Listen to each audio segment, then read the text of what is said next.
Near the beginning of Jesus' ministry, still looking at the wedding at Cana, which is St. John's Gospel, chapter 2.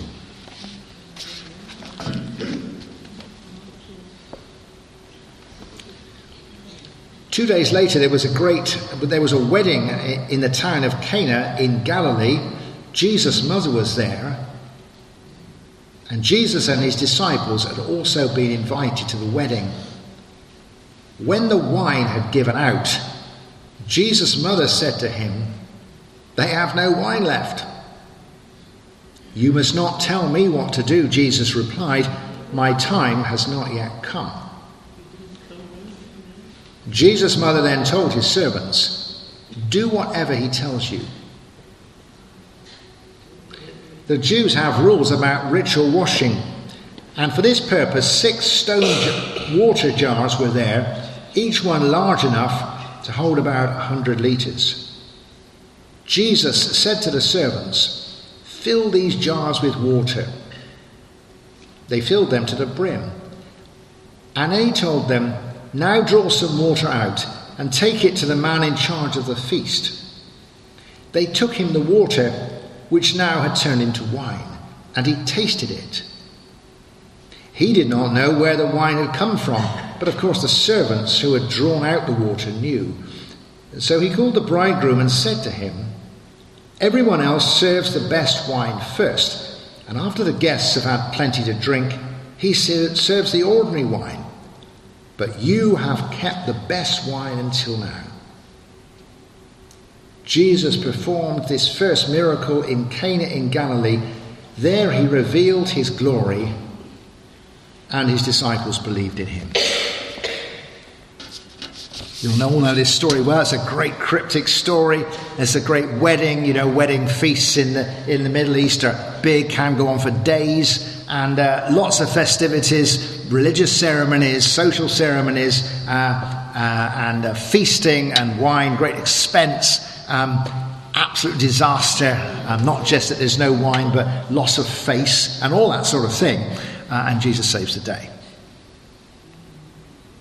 Great power encounter. At the end of the day, it doesn't say, and they all had a great party, it said, and they all believed in him. So this is a great sense of Jesus' ministry beginning. But I should say a couple of things about this, thinking about this, Jesus at this wedding and doing this. The biggest thing that strikes me is that Jesus was there. You find that in Jesus' ministry, he's always around. If it's a wedding, he's around. If it's a funeral, he's around. He's around in a synagogue. He's around for meals. He's around for boat trips. He's around for conversations. He's around in his friends' homes. He is around. This is not always the case with great saints and men of God. John the Baptist was a great guy, I'm sure, a bit hairy. But if you're doing all that prophecy in the desert, you are not around. You're out there in the desert. And you get someone like the Desert Fathers, who spent much of their time in caves, like hermits, or the one guy who spent his entire practical ministry on top of a pole. Interesting. You get a lot of brownie points for that, but you're not around, are you? Where is he to help? Is that a pole? It's good, but he might be praying. But Jesus is not like that. Jesus is around in all the normal things of life. And could you not have thought at that wedding, they thought, wow, what a difference it makes. We have got Jesus here. What a difference it makes to their homes or their meals or even their boat trips, that Jesus is around. I think that's a big thing. And I think we just want to absorb that this morning, because Jesus makes things different, doesn't he? It's a blessing that Jesus is with them in all those places, in all the other places that we don't read about, that were just commonplace days. You think to yourself this morning, I thought to myself, yeah, Jesus is around. Just because he is the Son of God, lifted high, doesn't mean he's not around in our days. And that makes all the difference. And on Friday morning, I thought, doesn't it? And I looked at my day, and I encourage you this morning to look at a day. I looked at my Friday, partly in the middle of my Friday and partly reflecting on my Friday, and I thought basically, what difference has it made that Jesus is around today? Really? That's interesting. You think, You're the minister. Jesus is always around and he's always making a great difference. I just reflected on that because it was a bit of a yes and no answer. My Friday was an average day. It wasn't particularly busy. It wasn't particularly hectic, but it was varied. I'll run through it with you just as I ran through it myself and think to yourself, when I got up, I cleaned my teeth. Now, that's good, isn't it? I cleaned my teeth. Did I think about Jesus when I was cleaning my teeth? I did not think about Jesus when I was cleaning my teeth. Those of you who read the book about an ordinary day with Jesus, can you clean your teeth with Jesus? Yeah, but I wasn't thinking about that. You can if you like, but I wasn't. I said my prayers. You can't really say your prayers without thinking about Jesus. That's good. So we've got a bit of each here. I'm not sure about breakfast. I can't remember about breakfast really. I'm not talking about being pious here, you know. I'm just thinking, am I aware of Jesus? Now, the morning was different. The morning was taken. I had to go to a clinic in Trelisk. It was a clinic which is important, but it wasn't anything life-threatening, all right? So I'm going up in the car. It's a nice, trip out in the car, and I've got Rod Stewart on the radio. Wee, yeah. And so Maggie May is hammering it out, or Reason to Believe, and in the outside lane, just doing 68. And, and you're thinking, wow, this is good. A bit of resonance. Remember when I was a student? Remember when I was young? And also those great sort of bald things you get. They used to sing about all that, falling in love and falling out in love and being desperate and being happy. And all those things we really think, but now we're sophisticated. We play Coldplay. So it's a very different world, but it's good to think of that. And I think, wow, that's great. Now I'll come back to whether I was really sharing that with Jesus or not, or whether I was having time out. Interesting. Anyway, got to the hospital, got part, and that's interesting. You walk all across the campus and went to the clinic and that sort of thing. I had a general feeling of Jesus with me because having been there last year for some life-threatening stuff and some treatment, you get in your subconscious a little bit of backlog of that, don't you think? This is not a bit of phobia. You think it's not a nice place, really. It's good to know that Jesus is with you in that kind of situation, steady you, sort of thing. Anyway, I came through that. It was good. Thank you, Lord. We come through that. Person was happy about me in the clinic. And I'm back with Rod Stewart again. But I'm trying to also find a light fitting so that bulb there that doesn't go like the other ones, we're looking for one of those, you see. So I thought, I'm out and about now. I went to 5 places. I know more about light fittings than the average human being does. I've been to all these places, all down these industrial estates, and I'm thinking, Lord, I could do with this. I'm thinking, Lord, I could do with this for 2 reasons. 1, I need the light fitting. 2, I need an illustration of answered prayer for Sunday morning. So anyway, I went through all those. You see, so I'm aware of God. Then I came home. Then, really seriously, change of kit completely. I've been rung up by one of our old people's homes to say that a Methodist who doesn't belong to us was in the last hours of their life, and the family had asked the local Methodist minister, to go in and see them before they died. So I went in there, and the family were there, and they were Christians. We had a great time of prayer with this lady who died that evening, but it was you felt very much the presence of God. That was great. Then I came home and thought about the sermon. And I thought, well, what I prayed was, Lord, I pray that rather than me talking about these words, that these words should talk to me. So you bring that in, you know. And then I went for a run to see how the sermon would work.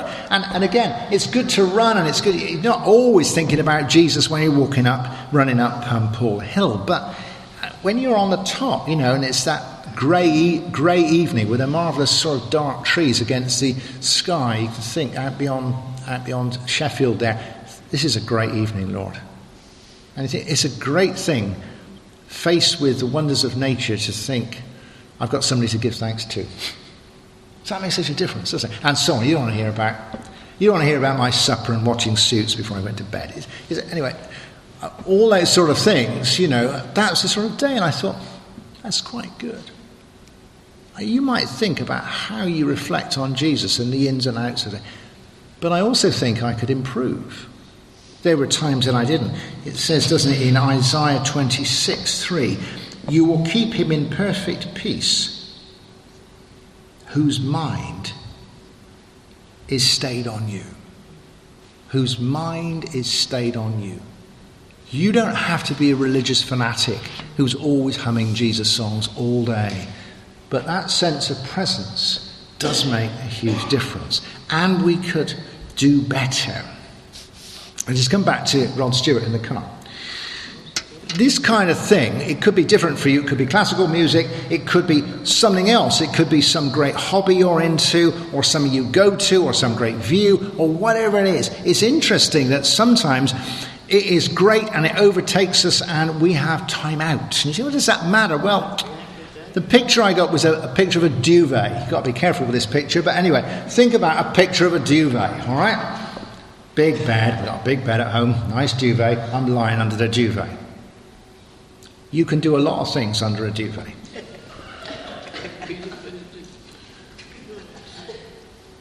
But I'm just thinking, I can curl up in a ball, I can lie out flat, I can read, I can pray, I can sleep, I can apparently snore. You can do all sorts of things under a duvet, can't you? And you can be in all sorts of angles and shapes and sizes and that sort of thing. And I'm thinking, if we are under the Lord's love and care, all of the day we can be doing all this different stuff. But at times, I stick a leg out from underneath the duvet. Now there's a sense of, it's good to be out of the duvet, bit of freedom, But very soon it is frozen.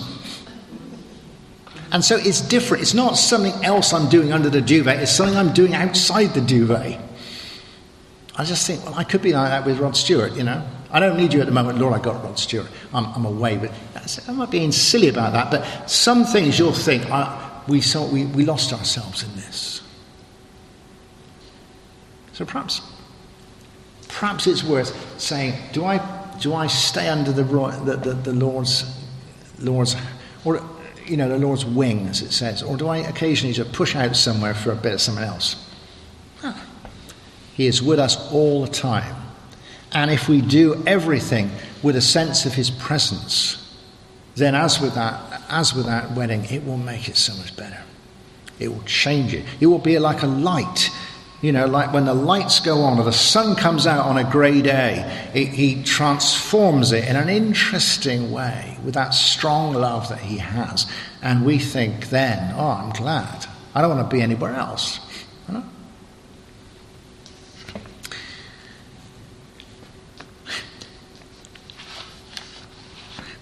But God goes further. God goes further. We have this story of the wedding at Canaan. And if he hadn't been there, we wouldn't have the story. Yeah? But we don't have the story just because he was there. We have the story because he changed all that water into that wine. So out of being with us, God goes further. Say it with me. God goes further. You're out of practice, aren't you? 1, 2, 3. God goes further. That's right. Out of a general sense in which God is with us all the time, there is intervention in a small ways, which we call miracles.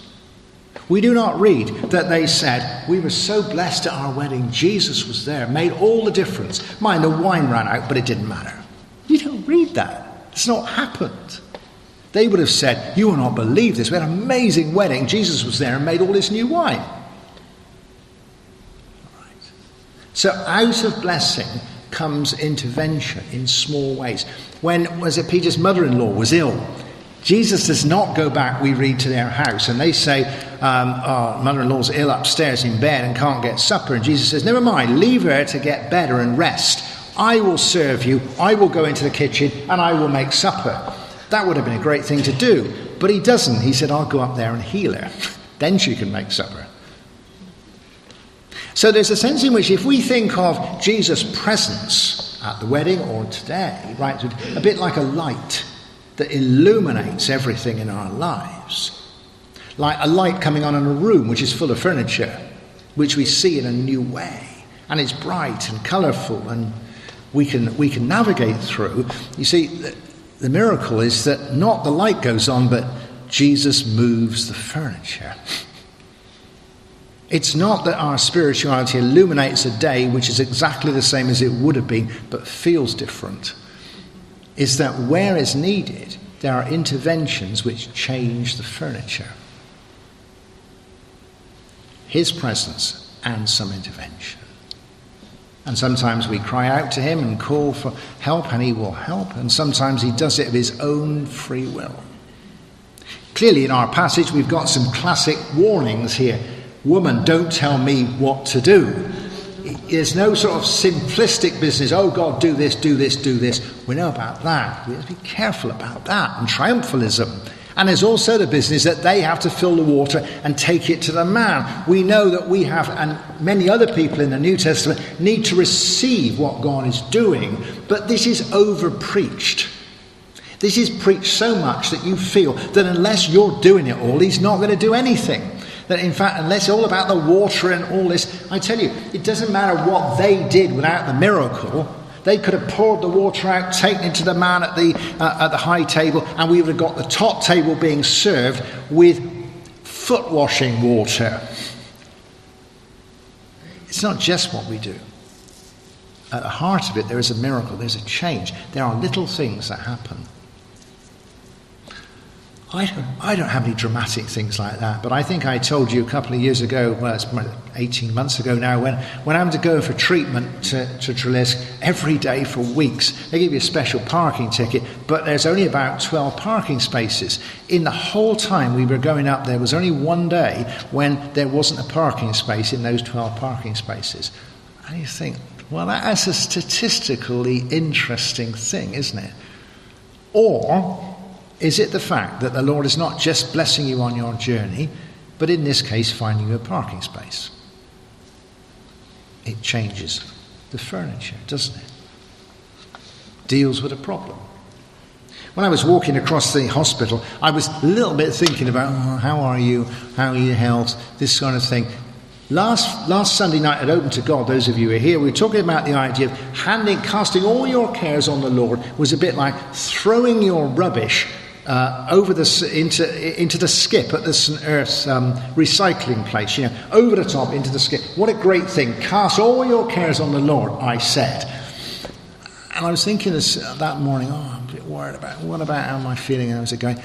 And the Lord said, without drama, stop looking in the skip. I wasn't thinking about skips at all. He just said, stop looking in the skip. You see, that is an intervention. That is not him just being with me. That is him doing something slightly different, isn't it? That's interesting.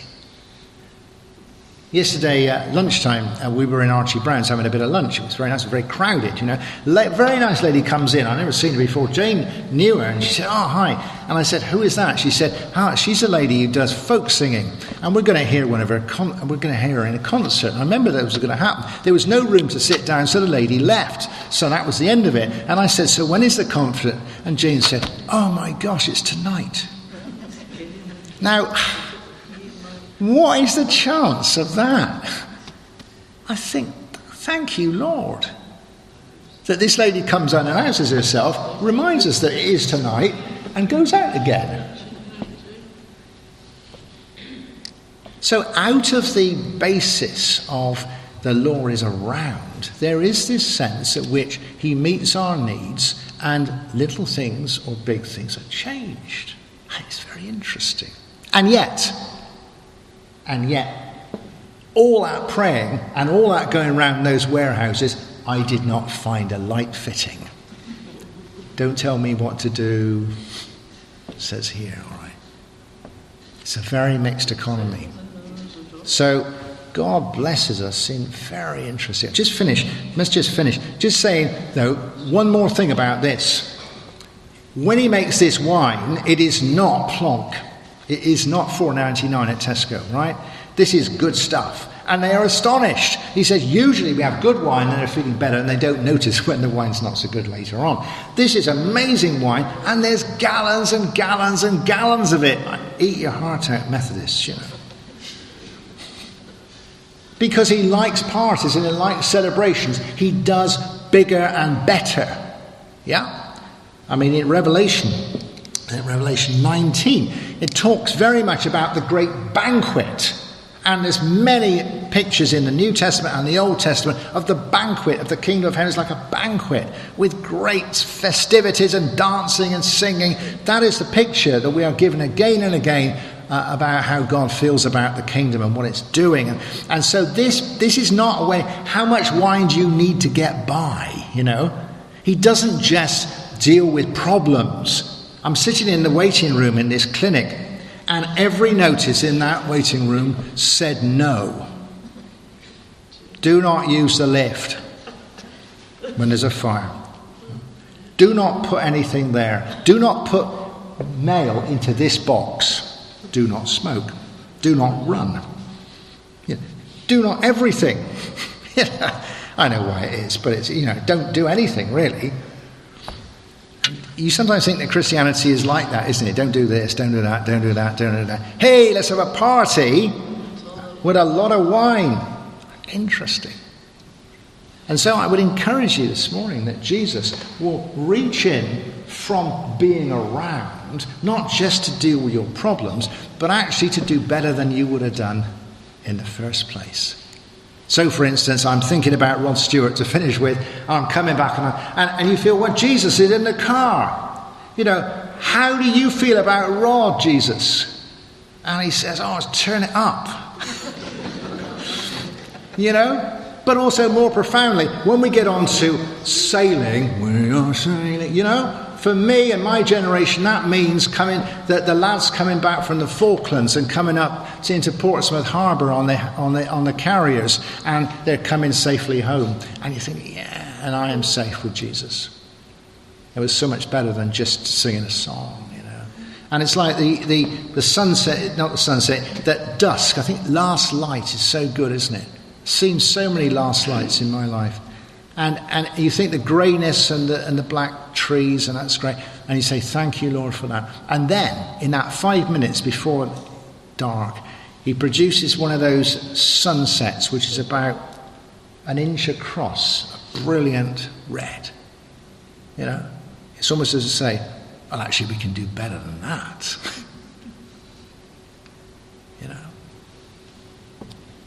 So be encouraged. His presence, we say, makes the feast. All right? This is better than bread. It's better than wine. It's like the feeding of the 5,000. There are so many baskets left over. Wow. Let's raise our expectations, shall we?